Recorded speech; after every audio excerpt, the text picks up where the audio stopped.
Welcome to the lighter side of the dark side. It's your weekly freak show here on Renegade Radio and Spotify, Apple, iHeartRadio, and YouTube, everywhere you get podcasts. It's the Dark Mark Show. I'm Reverend Dark Mark, the goth comedian, and as always, my co-host, everybody's favorite horror writer, Nicole Six. Good evening.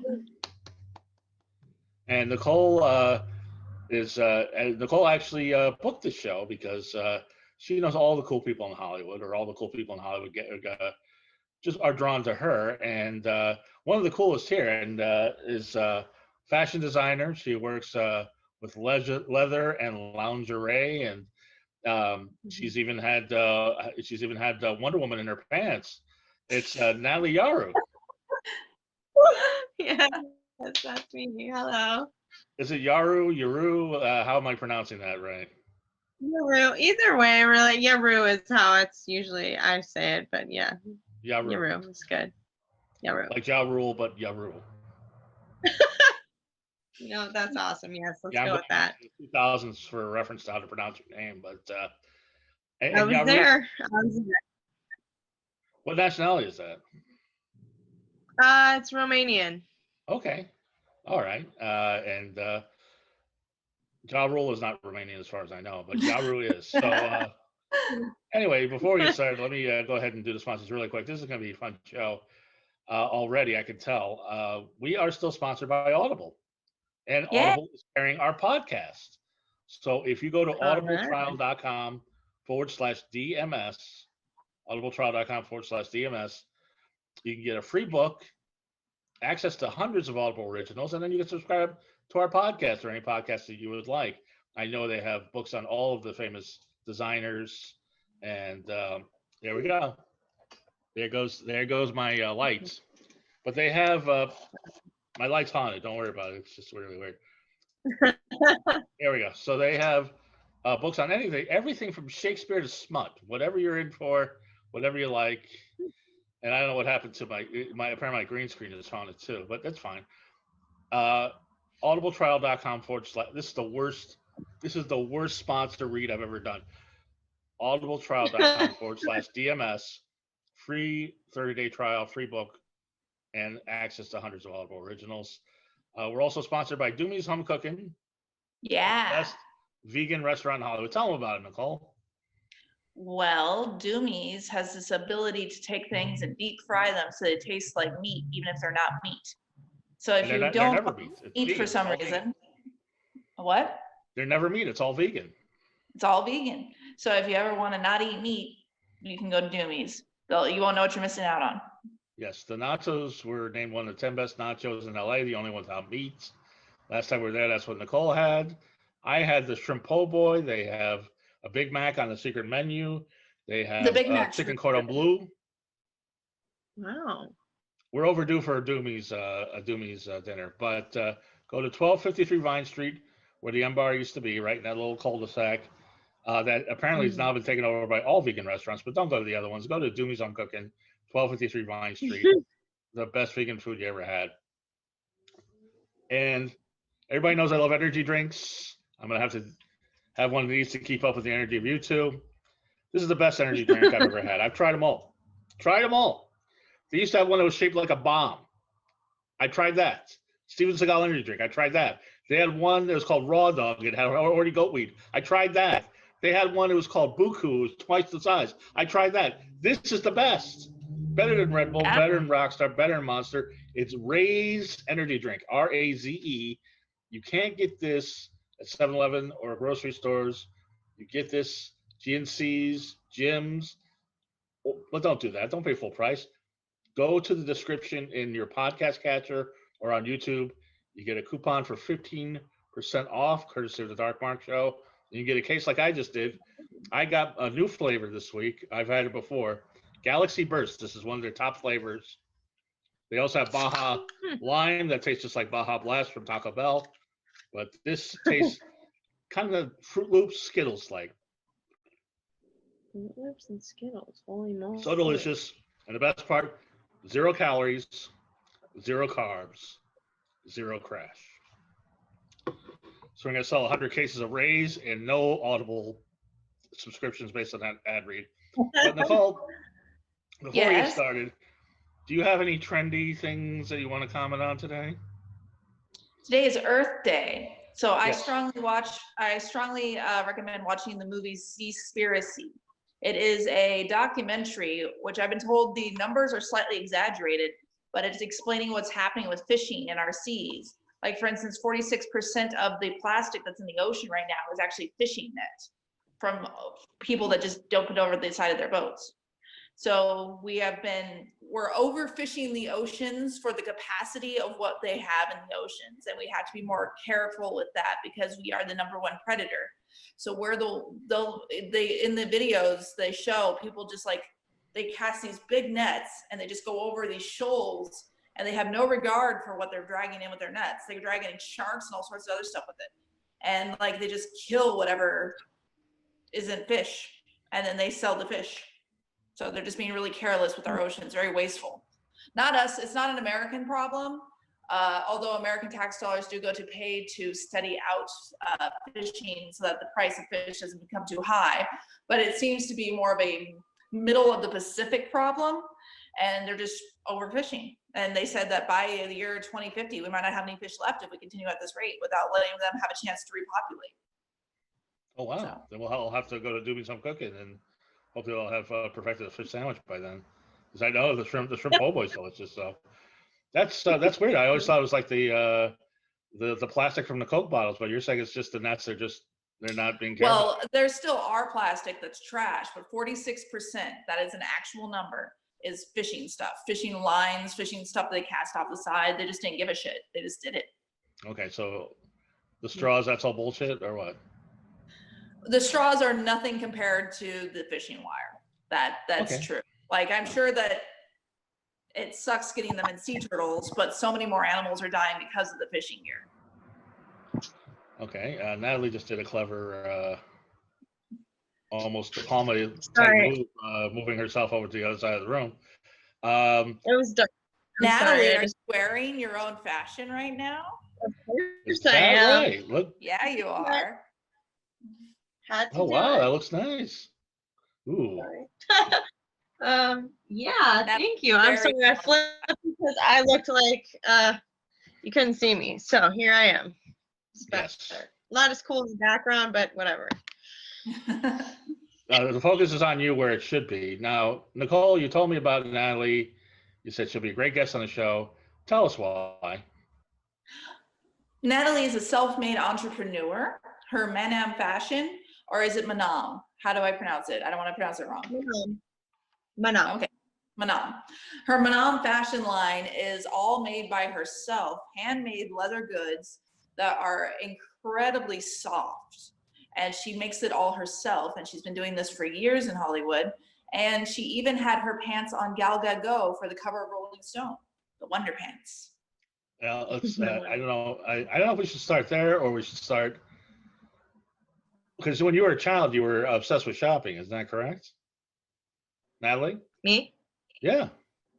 I had a little bit of a thing about it. Yeah, I was like, I don't know if it was that I was so obsessed or that my parents just never wanted to feed the beast, so that I felt like I was very obsessed with shopping. So like, probably I was obsessed, and I just like wanted to shop all the time. I was like, you don't let us do anything else. Can we go shopping? That I had to fight for everything at my house. So like, I couldn't go to the movies without my parents. Couldn't go to the beach without my parents. Like, I'm not gonna go anywhere then, because if I have to bring you guys everywhere, that's lame. As a little kid. I think we had the same parents. I don't know what happened. I had a little bit of that. Our parents were very strict. I mean, I'm not mad. I think I'm good for now. I like, as I progressed into my current self, I'm okay now, but it was a little bit of a rocky road getting here, but it's okay. So when you were a tweener and you were like, let's go shopping, were you looking for stuff for yourself, or you were just checking out all the fashions? Oh, definitely me. I definitely wanted more like limited to shit or something. Or Wet Seal. Anyone recall Wet Seal? My mom was a little about Wet Seal. She's like, yeah, you're not going to wear that. I'm like, okay, Mom, well, I'll go get it when I ever go shopping with my friends without you.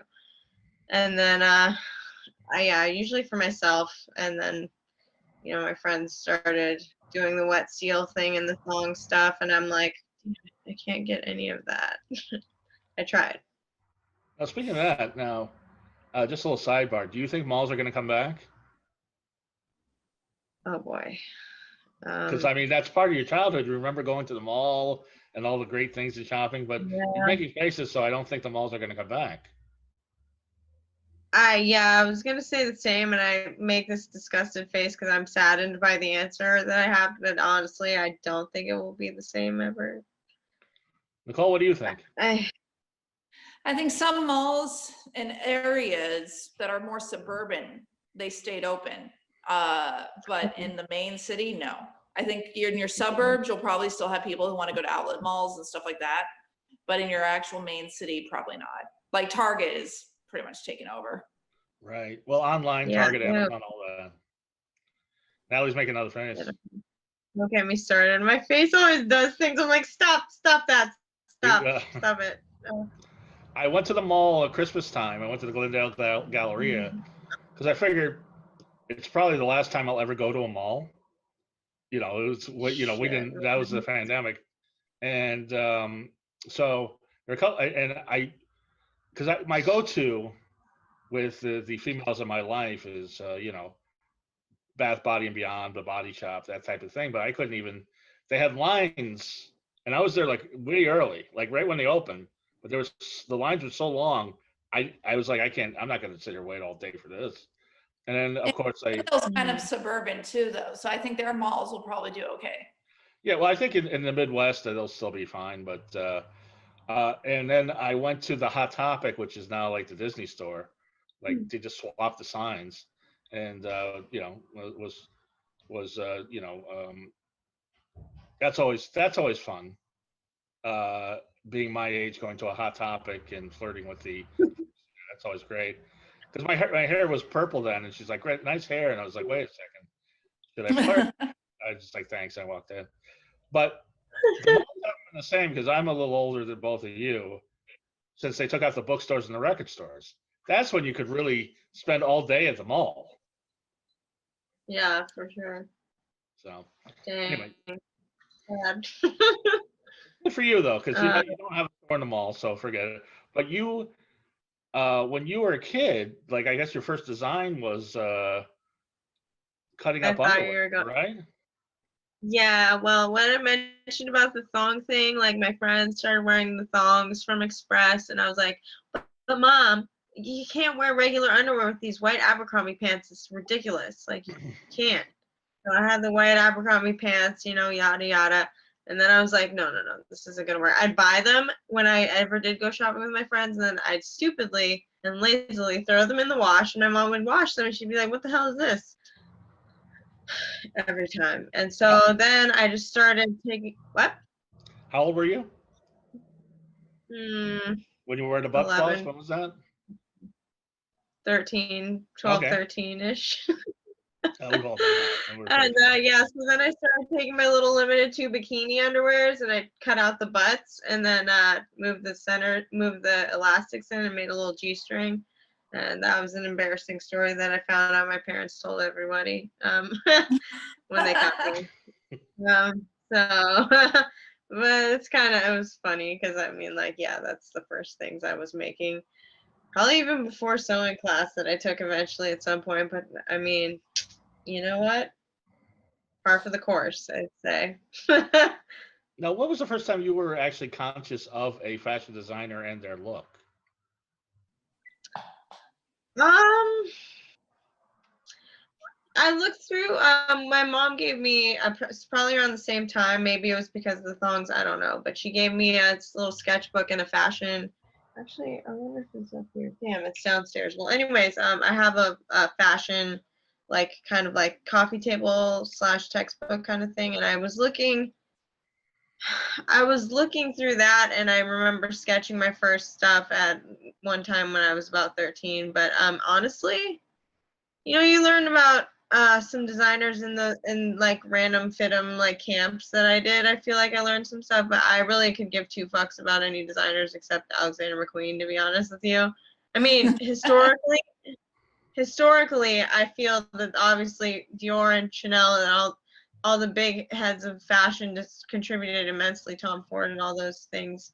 But like, I really could care less because I don't care. I care about the history, but I don't care about the design so much. Like McQueen was RIP, but you can't replace a mind like that. Though I will commend Sarah Burton on trying, and she does a damn good job of doing her best. Yeah, McQueen is like the only one as far as I'm concerned. I don't really pay a whole lot of attention otherwise. Well, I don't know anything about it. What is McQueen? What did he do that nobody else did? Ooh. Wow. Well, oh my goodness. I'm ignorant. I don't know fashion design. Look at me. I'm ignorant in my own field. No, I'm sorry. I did not mean to make you feel like that at all. I'm ignorant in my own field. Believe me, I'm the biggest dum dum of all, and on purpose. Did you see my Facebook page? I have no style whatsoever. You know that. Oh, stop. You do. You totally do. Whatever. Educate us. And Natalie. by the way, I'm not about Alexander McQueen. I'm not one of those judgy design. My policy as a designer and fashion stylist person is that if you're comfortable and you feel good in what you're wearing, you did a good job. Because forget about trying to put yourself in something that you hate or that feels awkward. Don't do it. It's like stupid. And you're just gonna be that because I'm glad you say that because I'm wearing a thigh-length blazer and red shorts right now. So it's under the table. Nobody can see it. But so I'm very comfortable. But what is it about Alex McQueen that hit you that the other designers didn't? I think it was like if anyone gets a chance, watch the documentary. It was a lot of like everything evokes such emotion, and it has these cool, amazing, like innovative shapes that are. I mean, again, back in the day, Dior was innovation, Chanel was innovation, but like, did I just scratch my face and make it red? Oh my god.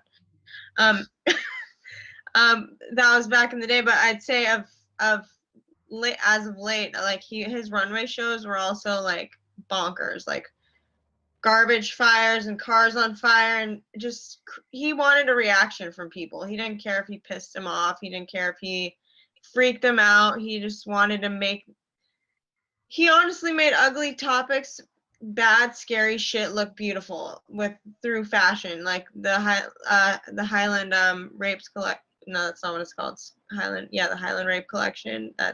That's not what the collection's called, but it's about the Highland rapes in Scotland, and the wars and everything from his wheelhouse that he had in his repertoire of inspiration. He put to the audience, regardless of whether it was disgusting or gnarly or just frightening or whatever, ugly, that people will want to turn a blind eye. That's my favorite part about him.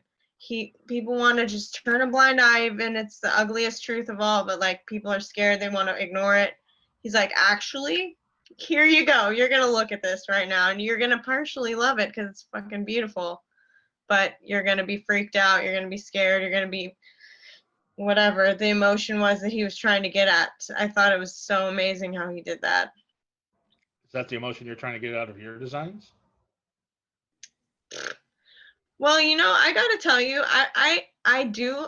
Runway is very much about that. I got to tell you that lately I have been rather, not to be discouraging, but I have been rather uninspired by trying to do retail design. I mean, if I had my own, if it wasn't how it is right now and I could still be bringing in people, like I love doing custom projects, that's super fun. But retail is a lot of people pleasing, and people like basic shit, and they don't like to like be themselves, even if they want to wear that awesome thing. They're like, oh, I'm too scared, nobody else wears that. There's so many sheeples around. I'm sorry to be a dick about it, but like, I mean, didn't you design for like a I'm trying to remember, wasn't she like a beauty pageant queen or something? Possibly. Music, like in 2017, I think. You were designing a dress, and it was. Yeah, for the inked competition. Yeah, that was my friend actually. But you're right. Thank you for remembering that. No, I really love doing that, but like trying to do retail fashion doesn't allow as much space for like emotion and like feeling. That was what I was and, going like, to say. We're so creative with that. That's what really feeds your passion, is being able to create something that's going to make a statement, like Alexander McQueen. I'll be damned if you're not right on the nose with that one. Yeah, it's like it's kind of a realization I've recently had, even though I've been trucking along trying to do the retail thing, and like I suck ass and I don't even like sales. I suck at sales. I don't like it. I hate it, actually. I really dislike it. And I like art. I like creating art. Yeah, exactly. Artists don't do things for the sales. They do things for the art. I'm trying like all hell to like mesh the two together because I need to, frankly, but like I would rather be putting all the emotion in. Like basically what I'm trying to say to answer your question, Mark, is that like I wish there was more space for it in retail. I wish there was more space. That is why I have my company, because I want to like have some sort of trickle down or trickle back and forth effect where you can put the emotion somewhere and then have it influence the rest. But like, so honestly, a lot of my first line from MANAM was kind of like a, don't want to say watered down version, but I'll say like a edited version of my first ever runway collection for when I was in school, actually, which was like a baby to me. Like I literally slept under the tables in the studio for till 4 a.m, and then went home and showered, napped maybe while my friend showered, and then we switch off, and then we drive back to school, and then go to film noir class or whatever the hell, which I probably failed, I think. But it was like a whole like passionate like experience, and I like was crying at the end. It was like amazing, like feeling and emotion, and you got to put the whole thing together, do the whole process, take the whole time, and just make it from start to finish. Beautiful. I love that. Right. So it's not to say that I don't love my designs per se, but it's like you have to like make it like this because people don't wear this and people look fat in this, and then like everyone just like needs their own shit. Basically everyone needs their own personal designer if they want to be like fancy, but everyone just tends towards basic stuff, I feel, and that sucks. But you also make cool, unique. Oh, I'm sorry, I didn't mean to talk about. No, go ahead. I was gonna say you make really cool designs for like the everyday person. Like I saw your holster, and I want one. Like it's fucking amazing. It's a purse that's actually a thigh holster, so you can wear it instead of like a fanny pack or something. It's sexy and it's sleek, and I think that that's the sort of stuff that you could make mainstream, and so you could still like have creativity out there. You're so right, and I'm sorry to be a total negative Nancy about my life right now. I'm not really that bad. I'm just like being honest about it's a nice, actually, thank you for allowing me that question, because it's a nice way to express my sort of frustration with the current situation. But I still love creating. I love doing like basically anything creative. I've been actually doing a lot of house projects lately, because this place is my new place is inspired by the Absolute Elix house at the top of La Brea, the vodka brand. And right, I was the cleaning lady there one time with TaskRabbit. I was like, holy fuck, this place is amazing. And I was just like looking around. I was like, I have to have this one day, and I'm working on it. I was trying to get you away from where you were before, because we all have to sacrifice the art a little bit for some commercial. I know. But I know. Totally. I was gonna ask Nicole at the beginning. Now that we're a half hour into it, I guess this is a good place to start. When did you two meet? 2016, I think. And then we were friends through 2017, and then we had a little bit of separation, and then we hooked back up again. But I remember she like tried to sell her clothes at Bar Sinister, and the setup was fucking amazing. But the thing about Natalie is she makes clothing that is really good premium stuff. Like the leather, I cannot describe to you how soft it is. Like it is the softest leather ever. And so these things needed to be someplace, they needed to be on display someplace greater than Bar Sinister, you know what I mean? Like they needed to be in magazines, which is why when her pants were in that magazine, I'm like, that's what she needs. And then for a while, they were actually being displayed on a Hollywood Boulevard in this like display case. And I'm just like, that's what she needs. She needs like, you need like Fashion Week, big stuff, big bold things, because what you're creating is so innovative and interesting. Now, Thank you. First off, why leather, and how do you get leather that soft? Well, leather, because I actually learned in school when I was just telling you about my collection, right before I made my initial fashion collection for the runway, which was like our senior thesis project essentially for school to graduate. I took a shoe design class, and that was my first time ever working with leather, and I just like was in love with the process, like how it's not your standard, like you sew it, yes, of course, but there's so many other ways to put it together. It just has billions of options. It feels like always there's many different routes to make the same cool, awesome looking item. And so that's why I really loved it, just how you put it together and how you cut it even. It's like way different sometimes than, standard fabric, which I still do love, obviously, but leather is amazing. And I'm trying to align all my sources so that everything comes from LA. I mean, I'm sure they get hides from everywhere. I usually try to get Italian leather hides, but honestly, I also think that I'm a strong supporter of the fact that leather is sustainable. It's a natural material, and if you're not wasting animals and being, outrageously, rude about the process, it's supposed to be like, it could be a really succinct and like, sustainable thing. I mean, honestly, leather lasts longer than every other material that it's not chemically, it's dyed and tanned and whatever, but it's a relatively small, I would say, footprint of chemicals and garbage and also I'm a fan. I do eat meat still. I eat vegan stuff, but if it tastes good, obviously, but I eat meat. And I think that one day I'll just have a freaking farm and a restaurant if I have to do it respectfully. Like, I think that, if you're going to utilize the animal, it should be not wasted. You should use the meat, and you should use every part of it that's possible to make another product or to feed somebody or whatever the case. I mean, I think it's become this really look at it. What? I said that's the Native American approach to look at it. Like, you use all the animal. Like an old school, like natural, respectful process that should happen. I'm sure that it doesn't in a lot of places, unfortunately, nowadays, but if I can ever swing that, I would gladly have the full scale operation so that I can make sure that things are respectfully and sustainably handled, because I really do think it's important, as sarcastic as I just sounded. Honestly, I do.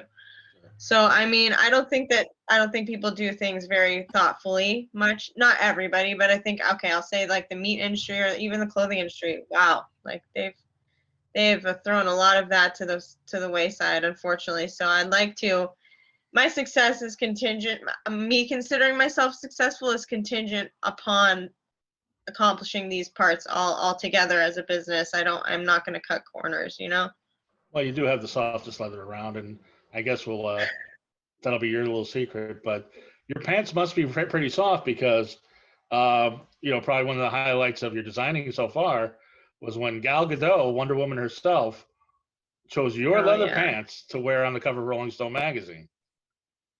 That's a big deal. That's right. How did your pants mix of what she was going to wear? Hell if I know. Okay, I'll tell you. I'll try to do the elevator pitch version of the terrible story that was before that.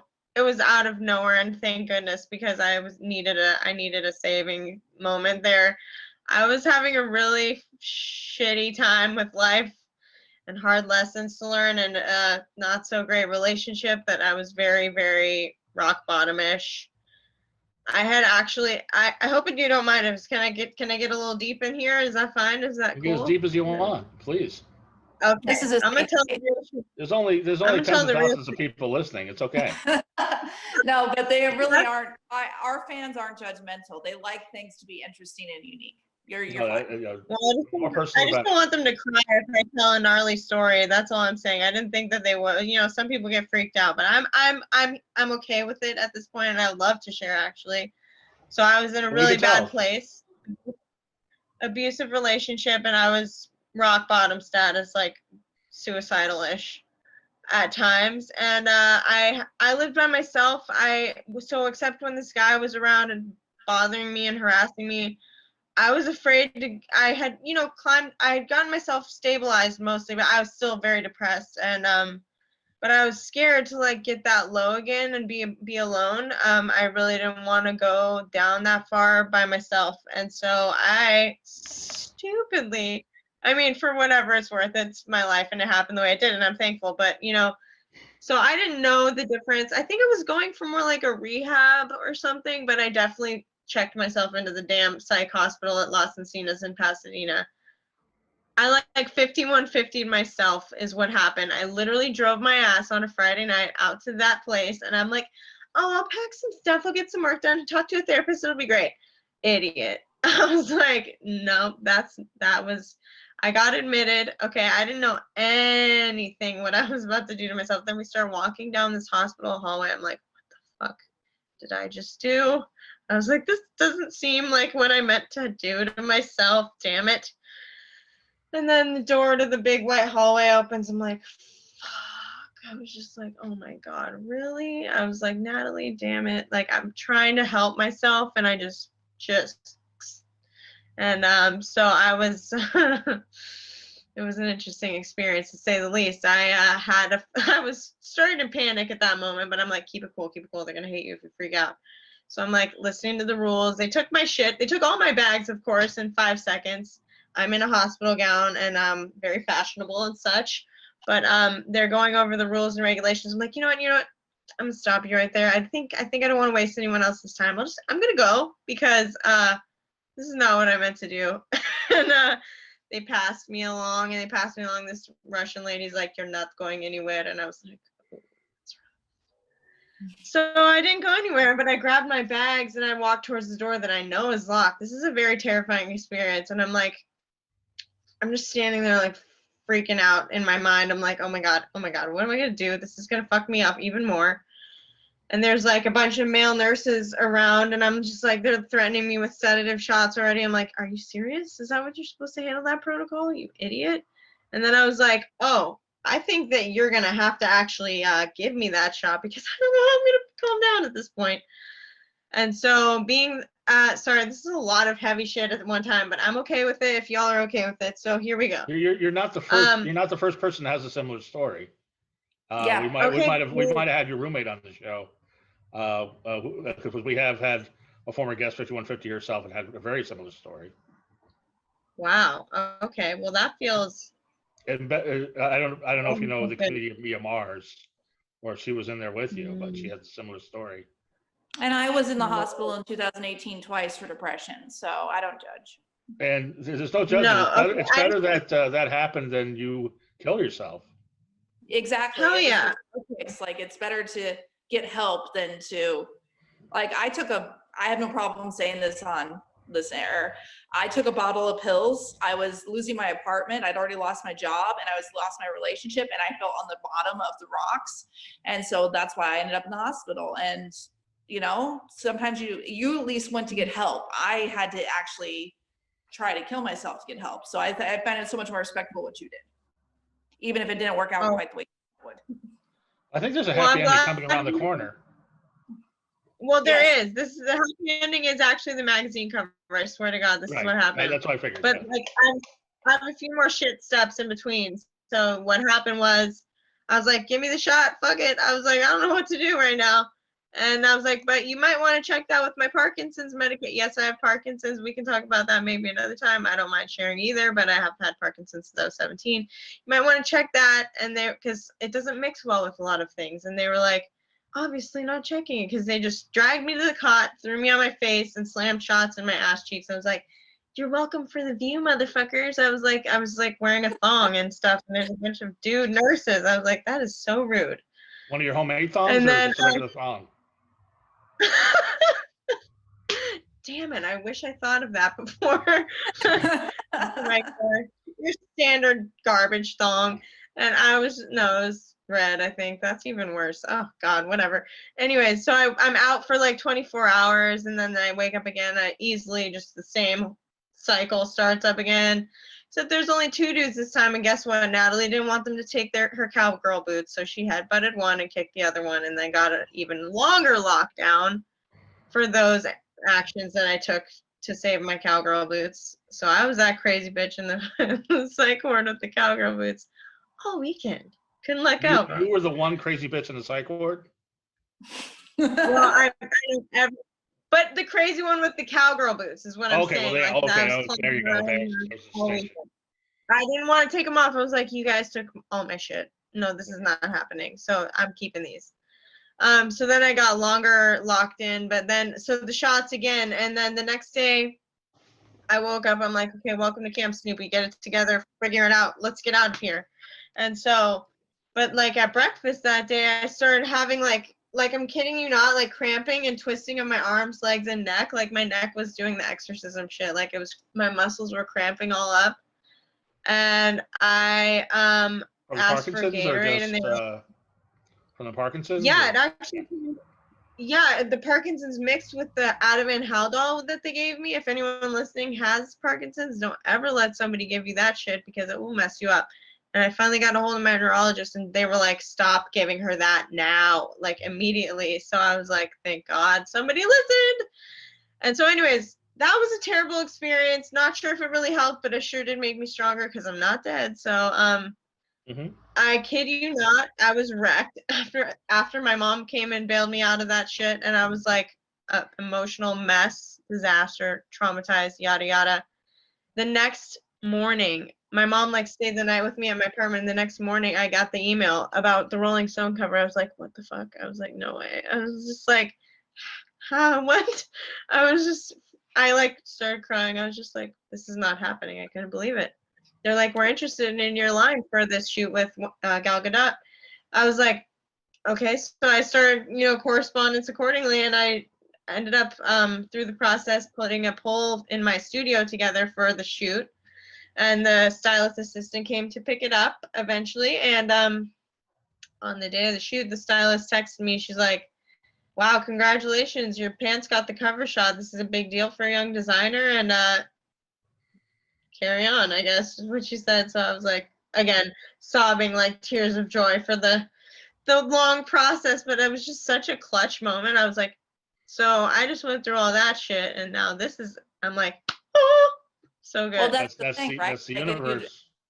I was gonna say, like, you were suicidal, and then you got handed like the best move of your career. So like, it's good. I mean, it's a fucked up thing that you checked yourself in, but at least you were alive to enjoy the fact that life got so much better after that. Isn't that great? I love that. I've actually never had a chance to tell that whole story out, because so I'm appreciative of this venue and you guys having me on here, because that's like a dope.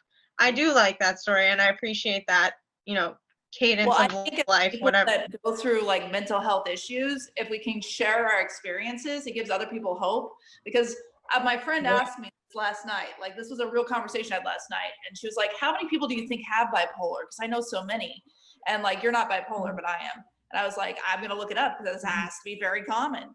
And it was like 3 million people. 3 million people go from being manic to depressed. 3 million people think about killing themselves every year. Like, that's like a real thing for America. I mean, the world is hard. Yeah, definitely. And you know what? Even after that experience, I had other terrible experiences, but I finally ended up in rehab. In between that, I went to jail. Again, I was a stripper. Also, not a bad experience. We've discussed this. Right. But that, I encourage you. For some reason, the show's really getting deep lately. I encourage everybody to check out last week's show with Savannah Pope, and have Savannah Nicole Bond over there going to camps, getting kidnapped and going to camps. So when they were teenagers. That was the Natalie doesn't know this. When I was younger, I went to, last week we were discussing this with Savannah. We both went to these rehab camps they send kids to, where you're supposed to, like, they're in the middle of the fucking woods, and you're supposed to have like bonding and other stuff, but it's really just terrible. That was when I was in foster care. Right. But again, the more we can share these kind of experiences and normalize having emotions, basically, these are just regular emotions people have in a world that's so hard to deal with. Like, so many people of our generation went to college and have no jobs and have tons of student debt. Like, there's so much real shit happening.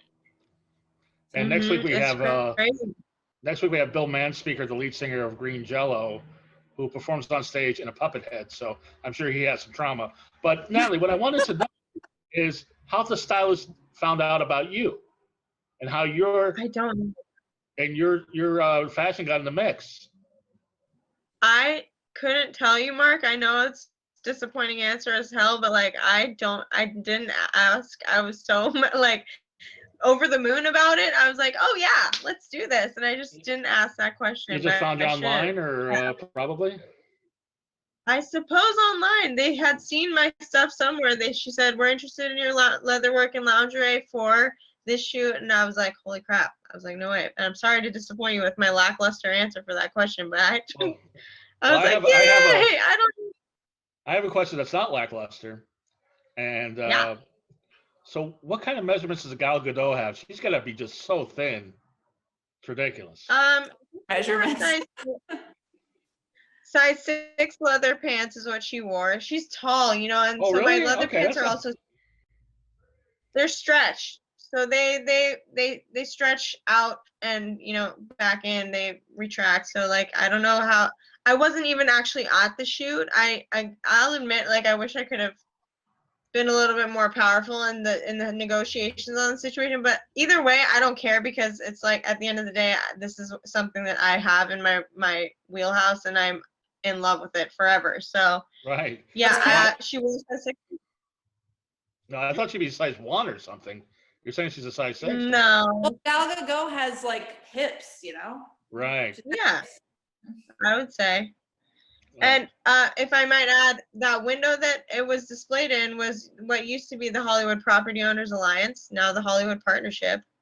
And I'm still working with them. I just, something else sorry if I just interjected inappropriately. I don't know. I just really want to share. Yeah, the display I was talking about earlier, where I'm like, that's where your stuff should be. That's where your stuff should be. Well, I've recently done the overhaul redesign of all their street team uniforms. I don't know if you see the people with the red berets and the polos around town. Oh, that's great. Have you seen those? That was me. So the clean team and the new hospitality street teams for the Hollywood Partnership, which is the transformed Hollywood Property Owners. That very window space is that business right there that is the Hollywood Partnership now. And recently, that's a recent development in my design world. And even though it's uniforms, I take such pride in this, because Hollywood, I love this place. Like, I've learned to be an adult and like a real human here, and had formed real freaking friendships and bonds with people. And I love it here. Till death do I part. Like, I can't even, I'm so proud of that. Even polos it may be, that is like one of the more proud moments of my career as well. Like being where did you grow up? By the. Where did you grow up, Natalie? Where did you grow up, Natalie? Newport Beach, California. Okay, so Hollywood was always this dream. I want to live in Hollywood. I want to work in Hollywood. Was that always a thing, or no? No, not at all. Actually, I had no idea about LA till I dated this guy when I went to Texas for a year after high school. I was like, fuck all you guys. I want to see any of you at college. I want to meet all new people and have new friends, and I did. Yeah, but I dated this guy. Hence the cowboy boots. Yeah, exactly. Love boots more than I should, but so I dated this guy who lived in actually Studio City, and when I came out to visit him here a few times, I started to fall in love with LA. And I've lived actually different places in LA, because I went to Texas, like I said, for my first year of college. Then I transferred back to art school at Otis initially here when I went to LA. So I was on the west side, downtown, and then Los Feliz, and then Hollywood. And Hollywood, I don't know if it's the fact that where I was at in my life that I was really starting to work and like develop my career, being that I was out of school at this time or what, or that I'm just grown up enough to have started learning different stuff about myself and emotions and relating to people. But man, this community thing is like so strong in Hollywood. Even if people think it's whack, I couldn't express even in words how much I am appreciative and how strongly I feel about it, because it's like, whatever people think, who cares? It's like, I really don't care. And in fact, put it in my face. I'll just tell you to move back to freaking wherever you came from. And, like, if you don't like it, get out, because we love it here. I mean, you know? Now, besides the leather, you're known for your loungerie. And it seems to me that it's really hot. Like, it's really hot. Her lingerie. I've seen. It seems to me you anticipated the pandemic, because I think everybody should be wearing the loungerie, including myself. I think. I think. I mean, you've got such. Everybody works at home now. You're they so should right. Lingerie, right? How did you come up with this? Well, that is. I mean, pandemic aside, though, that's hilarious that you mentioned it like that. It really came from like my work lifestyle. I mean, I was a bartender for many years when I was starting to develop my brand. So I would, or meetings even with my contractors that I had at the time for actual fashion stuff. But I would be like working in my place, running around, cooking breakfast, yada yada, and doing my stuff at home. And then I'd have to run out to work at the Dolby or Wolfgang Puck or wherever I was working, and then or go to a meeting downtown for my contractors and whatever. So I like to feel good about myself when I'm home, but also feel comfortable first and foremost. But then, it's this element of like comfort, and that goes back to what I said about being comfortable in what you're wearing, because if you're not, kind of fucking it up, because I feel personally that we're all our best selves when we feel happy and comfortable and good in what we're wearing. So I am very much not a fan of putting people in things that they're uncomfortable with. So unless I sense like you need a little push, then I'll be like, try it. If you hate it, don't take it. Like, but lingerie, yeah. We've all seen people in shoes that are 2 sizes too small, dresses 2 sizes too small, and even if they look good, it doesn't look right. Yeah, the person can feel really uncomfortable, and I'm not outside of this either. I've definitely tried some shit, but I realized that the more I get into my element, I'm like, yeah, I just need to be comfortable, and I'm comfortable in a lot of different stuff. But some people have a smaller window for that. Just whatever it is, just do you, is what I feel. But yeah, lingerie came from me working at home and wanting to look. I mean, there's no reason to look good. I guess it's just me feeling good in what I'm wearing, like feeling hot, feeling sexier, feeling good about myself, even though I'm doing irrelevant shit that has nothing to do with that. I wanted to bring the comfort of the clothes into a place where I could feel also sexy at the same time. So when I throw on some jeans with it, or throw on some leather pants with it to go out to a meeting or to dinner or to wherever, because you run all over Hollywood all day and night long. It kind of meshes itself together into this comfort and cool mix that you can work into a multitude of situations. So that was kind of the idea. And, I got to be honest, it was harder to wrangle the quality control on that than it was the leather, because I know how to do the leather myself as well. And I do know how to do the lingerie sewing, but that requires a whole another like mess of equipment and machines to like finish appropriately. So I still have that very much in my wheelhouse of goals, but like it's harder to I don't want to put it out there half-assed, you know what I mean? Of course. Right. It has to be like, yeah, it has to be full quality, the softness, like the comfort of the fit, the appropriate fit in the appropriate places, and like it's a lot to put together, but it still is very important to me. And in fact, you're right. Pandemic considered, all the more appropriate for time. The thing is, I mean, we lost a year. I don't think I bought really any clothes. Maybe a shirt or a pair of underwear in the last year. I mean, I now I got to buy a whole new wardrobe. I put on a bit of weight, so I had to buy some new clothes because I went up a pant size. I used to be a 6, now I'm a 7-8. See, you were Wonder Woman, and now I was Wonder Woman. That's okay. We're still Wonder Woman. We can all be. I will be Wonder Woman again. I will be a size 6 again. I'm a fan of you. Still are Wonder Woman. It's okay with me. But thank you. I went out on Friday. I'm sorry, I didn't mean to interrupt.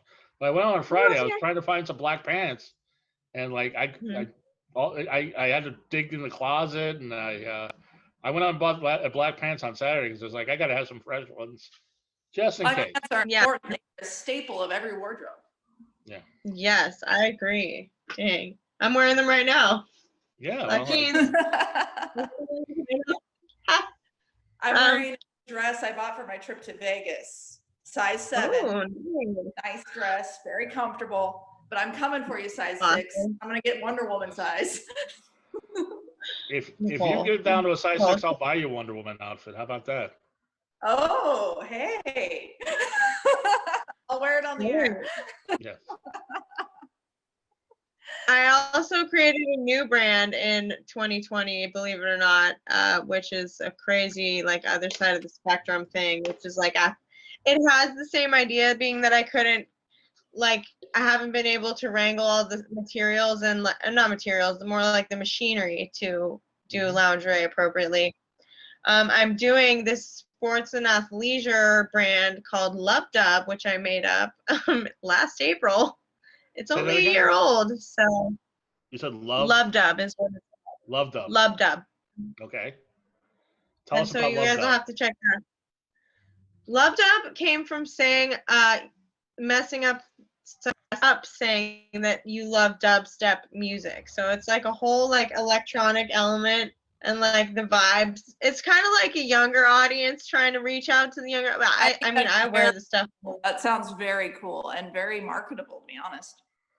It is very cool, actually. Thank you. And yeah, I wear it. I wear it anyways. But I just think that it was kind of like an effort to like kind of make it fun for the times that we were dealing with. And it's very colorful, a lot of color in there, and it's just hoodies, like basics, mostly like yoga stuff, yoga leggings and sports bras, but cool graphic designs that I've been doing. And it adds some fun and still creativity to my regimen of design stuff, if you will. So check it out. My repertoire, yes. Well, let me ask you both, because I'm curious about this, because like I said, we lost a year, and I don't know anything. I mean, I was I always like to tell Nicole, I was on a podcast a couple of years ago, and they told me what I was wearing was ridiculous, and if I wanted to get girls, I should go to Banana Republic and get some skinny jeans and brown dress shoes. So I don't know anything. I believe what I said to you was, you won't get the kind of girls you want if you dress that way. Only dress the way you're dressed right now will you get the kind of girls you want. Well, I don't know. So I did not get any skinny jeans or brown dress shoes, but I'm just curious. And obviously I'm kidding. And you're dealing with female fashion. So let's get off what I'm wearing. What in 2021 is going to be the trends in fashion? I kid you not, I'm the worst fashion person. I don't give a fuck what people are doing. I kid you not when I'm literally telling you my mindset is wear what you like. I would never tell you that you look like shit or that you're not wearing the right thing or that, like, do what you want. Like, that is what fashion is to me. Make it your own. Make it your own. Do whatever. I really could care 2 fucks less. I wear yoga pants. I wear leather pants. I don't even follow trends, really. I mean, I'm sure I do, but I don't really care. Well, that's like jeans. I can tell you the trend for spring, but I don't know what summer is going to be yet. But right now, it started in fall. People are wearing leggings more. Like the actual like Versace models are even wearing leggings underneath their outfits. So leggings and boots, like combat boots, like the ones I bought, these were like $107, but I got them on a cheap discount of $20 because I shopped at someplace smart. But on the original tag, it said $107. I'm like, oh, I can't afford that. Then I saw the other tag that said $17.99. I was like, fuck yes. But this is it. This is in right now. We've all shopped at Ross, Nicole. It's okay. I don't always shop at Ross, only for my shoes. I shop at Target for places. Right.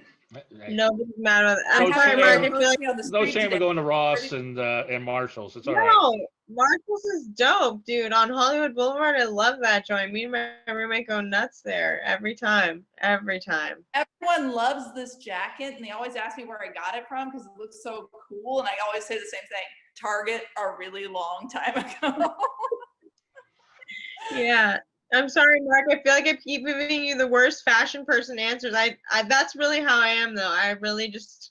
But I mean, I'm kind of like looking at your contemporaries. Is there something that stands out that's becoming a trend?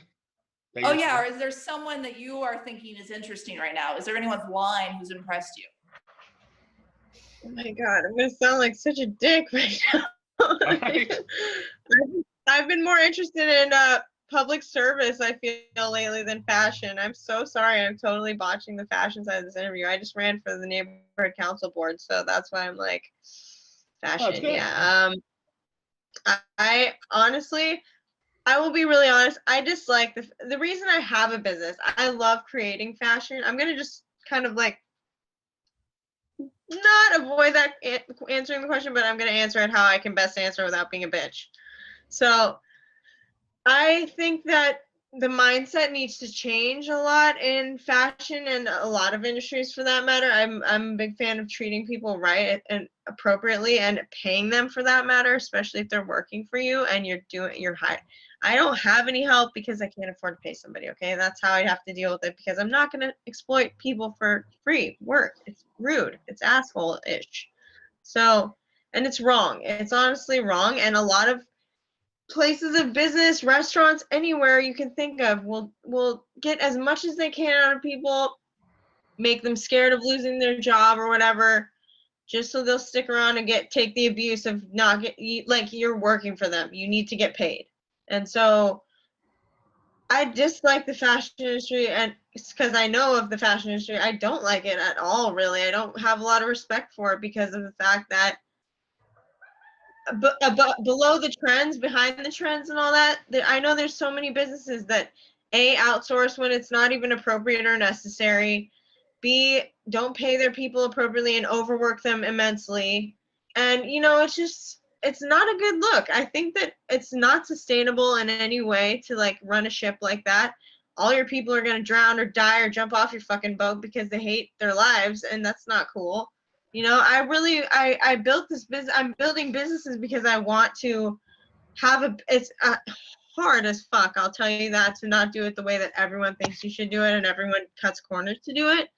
But I really just want to make an environment that people are happy and able to work in and have a family life and a home life and balanced life. Like, people should be able to be happy and do their best work while not being run into the damn ground over it.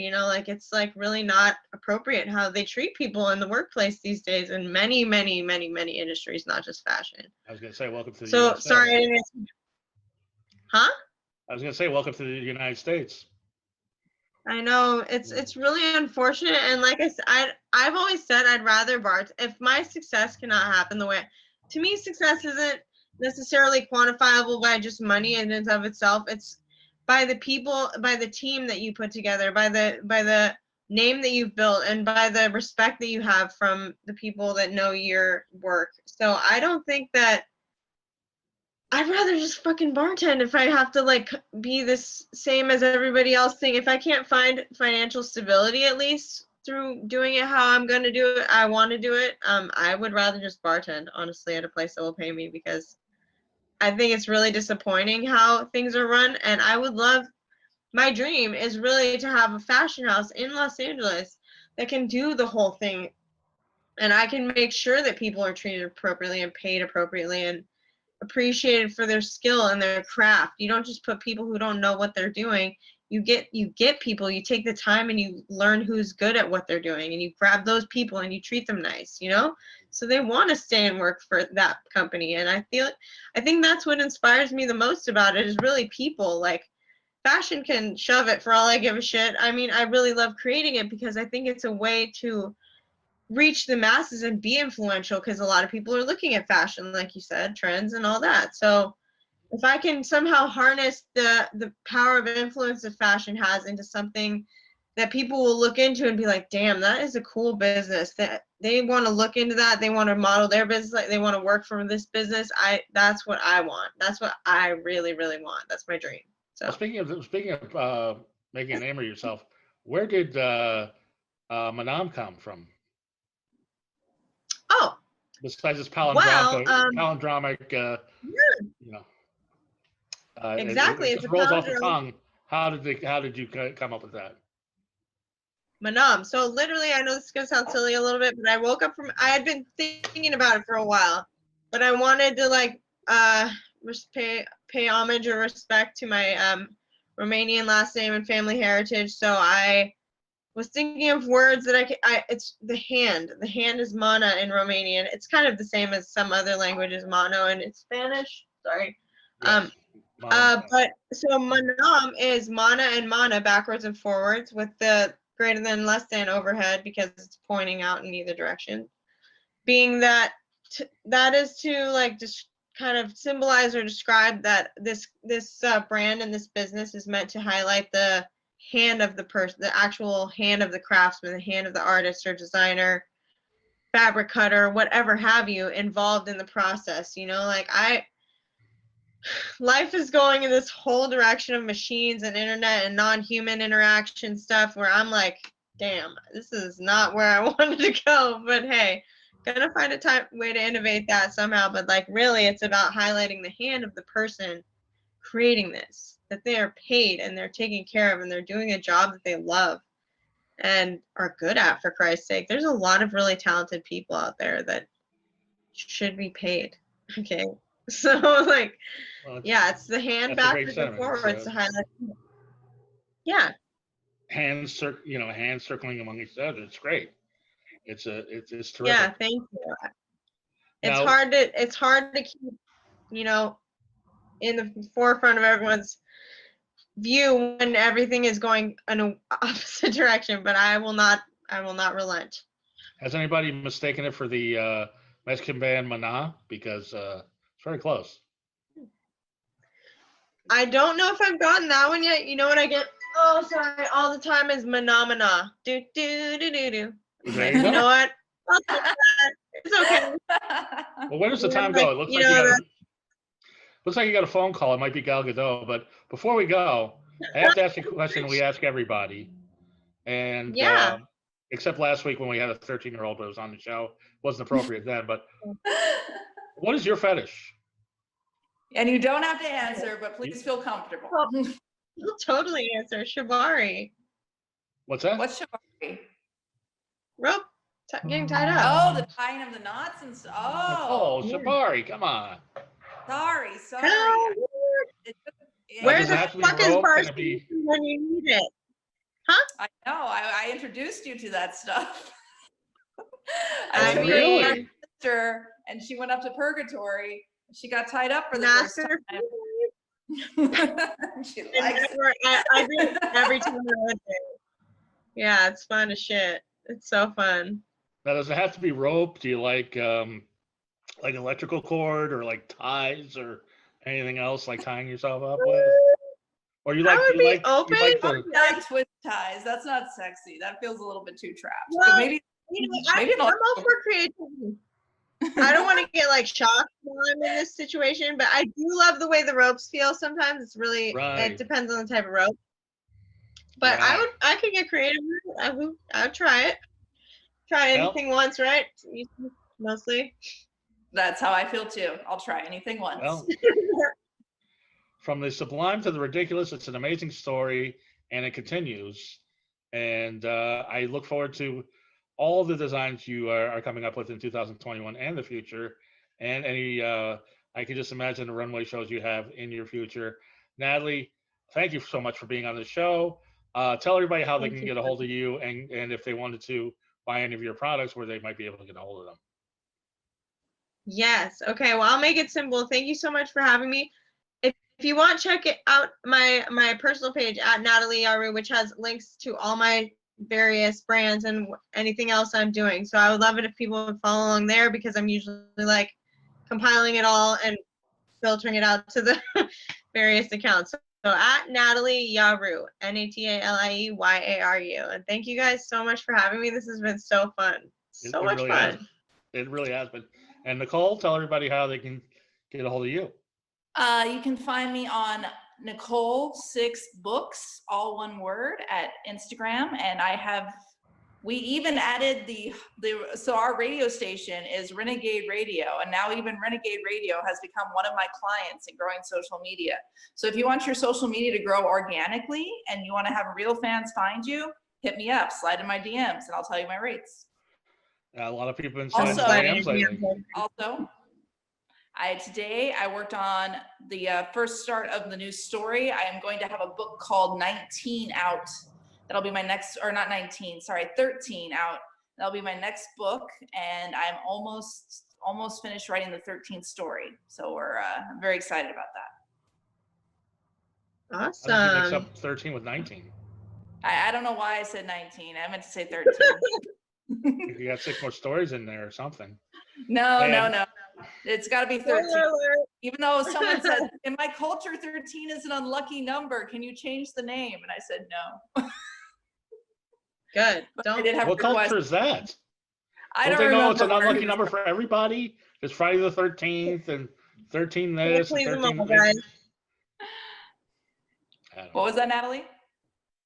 Can't please them all. You know, it's never possible. So unless you go to Goth Comedian on all social media, then you'll be able to. You'll be very, very pleased. You'll have links to my YouTube, my IMDb, my all everything there, and links to the show, and my Instagram, my Twitter, my Facebook. Follow me. I'll be in Las Vegas in May. I'll be doing some stuff in June around Orange County. And everybody, have a wonderfully creepy week. Bye. Hey. All right.